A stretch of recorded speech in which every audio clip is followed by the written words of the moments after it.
embryogenesis is just up to the first trimester, isn't it? That is where organogenesis is there. After that is just fetal growth, fetal maturation. But at the end of the first trimester, it's a full human being, but we can call it in a micro form. Agreed? Don't be surprised to see some Arabic words, but this is just, please go through the translation. Because the Quran, when he talked about the lady, we all know that an Eve has been created from a rib of Adam. Okay? So it is actually the same soul. And this is actually what the Quran states. That, and of his science is that he created for you, from yourselves, okay, mates, that you may find tranquility. Look into that tranquility in them.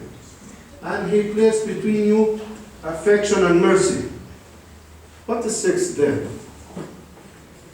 And there's any mentioning about sex? Why I'm raising this? Because I think, have we asked ourselves, in a lifespan of a couple, how many times we are getting sex? And how many times this sex is producing an embryo? Is it a regulatory mechanism? Isn't it? Isn't it? Have we ever thought about it that way? People are having sex according to each couple. But how many of these times there is a conception? Okay? So conception is not my will. It's not the will of my partner. It is God's will. It is God's decision that this very particular time of sex, we are producing a new generation. Are you getting me? Okay? And that is the quotation and the translation from the Quran, talking about tranquility and mercy between the couples. Okay? That is why in our religion, family is a very core value. Marriage and family building is a very, very, very core value. Please, let's move to the next one. Yes. You will find it. The next one. Yes. You will find it very interesting that the Quran even talked about the breastfeeding. The Quran talked about the breastfeeding. Just look carefully here. You see, mothers may breastfeed their children 2 complete years, for however wishes to complete the nursing period, if you want to complete. Okay? Upon the father is the mother's provision and their clothing according to what is acceptable. Look at that very rule here. No person is charged with more than his capacity. Actually, this is a common belief among Muslims.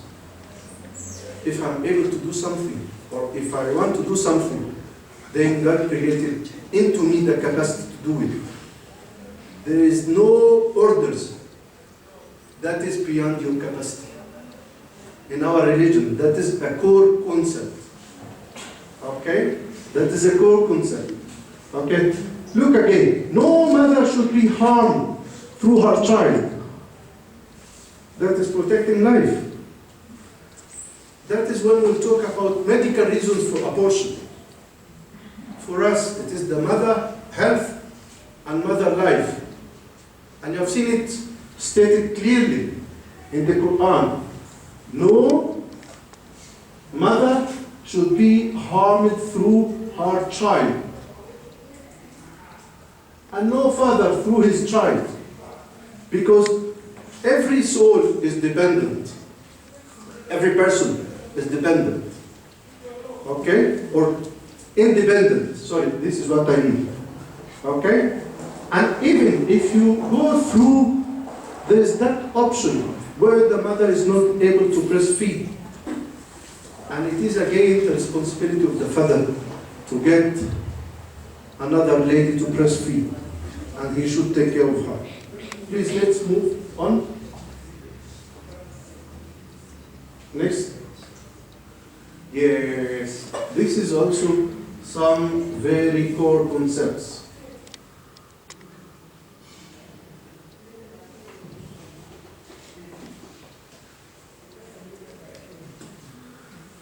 The very first two lines is talking about that is prohibiting. It is prohibited in Islam that we associate anybody with God, with Allah.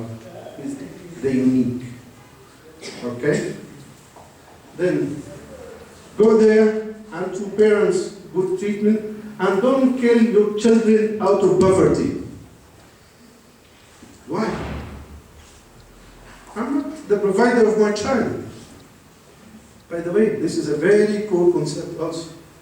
We are not the providers of ourselves. It's Him who provides me as well as my children. Okay? That is why killing for poverty is also forbidden there. And don't kill your children out of poverty. He will provide for you and them. And look at this also. And don't kill the soul which Allah has forbidden to be killed except by a legal right. This has He instructed you that you may use reason. Okay? So, I know with what is happening there globally and this terrorist era, now you can, you have a proof now. There is no killing which is justifiable by our book. Okay? Please, next.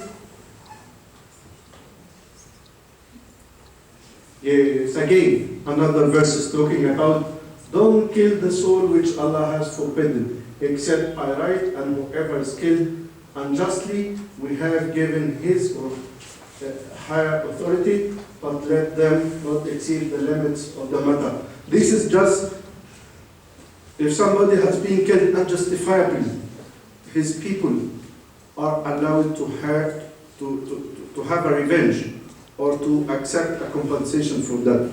Next, please. This is again all about keeping the soul. Yeah, I got to know about this 120 day of conception, that it is also mentioned in Christianity. Because for us, this is the day where the soul joins the body. Okay? And Muslim scholars talks about gestation before this day 120 and after this day 120. After the day 120, that is just absolute killing. So no single Muslim scholar has allowed it to happen. Before the day of 120, people have different views. Some of them will consider, as Brother Gerald said, that conception starts from fertilization.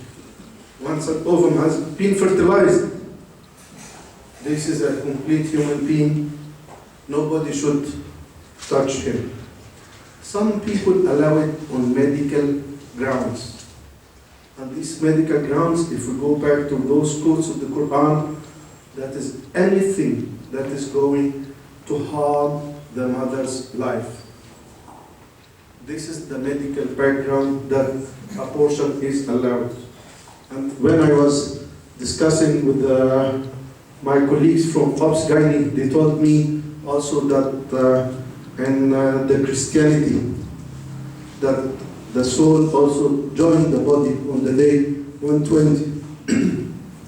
So I felt very happy, so at least we have a common ground to talk about it. So what I'm presenting, this is the scholar's view. I have to search for it. So after the day of 120, this is just absolute killing. Before the day 120, some people will say we don't touch, some people will allow it upon medical grounds. And the very solid medical grounds that is allowed is the mother health. Again, taking care of the origins. Okay? But I think that was the end of my presentation. Thank you.